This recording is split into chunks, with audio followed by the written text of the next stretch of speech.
Chair recognizes Representative Jackson. Thank you so much, and we acknowledge that we miss our dear colleague, Conley. Thank him for his years of service. Mr. Speaker, it was 39 years ago. Here in Washington, D.C., I was arrested while protesting against the apartheid government in South Africa's white minority that had a non-minority white, for the greater part of the latter half of the 20th century, held captive, if you will, in bondage, which sanctioned racial segregation and political and economic discrimination against its black citizens. I believe your policies on South Africa at this point in your career are wrong, precisely because either you do not understand the history of the country or you have grown indifferent, and I beg that you go to your higher nature. That being said, I want to ask you about President Trump ending U.S. government support for diversity, equity, inclusion, and accessibility that promotes fairness in hiring and helps make our national security workforce the strongest it can be. In the name of advancing an anti-woke agenda, he has given himself permission to break the law, attacking congressionally mandated efforts that have enjoyed bipartisan consensus for decades. I believe not only in diversity is our strength as a country, but in fact, our workforce does not reflect our population, then it merits an inquiry into what are the impediments that are leading to that outcome.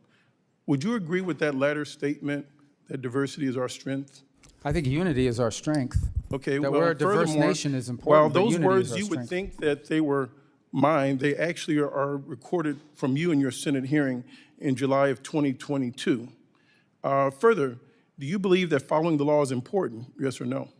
We follow the law every day. Okay. Well, you wear so many hats, it must be difficult to keep track of all the laws that you have supported, but yes, you did vote in favor of the bill, and I want to read a section of the bill that you did support. It's section 5403 of the 2022 NDAA requires that the State Department to strengthen recruitment of people belonging to underrepresented groups.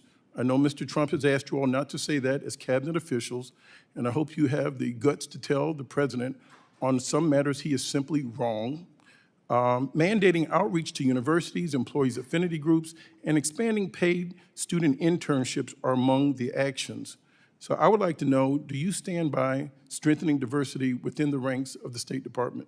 I stand by hiring the best people to do the job, irrespective of their background, the race, color, So you're going creed. against the that's very the law American that you way. had once supported, which I find highly contradictory and hypocritical. I hope that you would have the courage of your convictions, be the Marco Rubio, the senator that we knew, and not the Secretary of State that is now capitulating to that of a tyrant and that of Donald Trump. At this point, I would like to yield my balance of my time to that of the Honorable Sarah McBride, and I thank you so much for your time.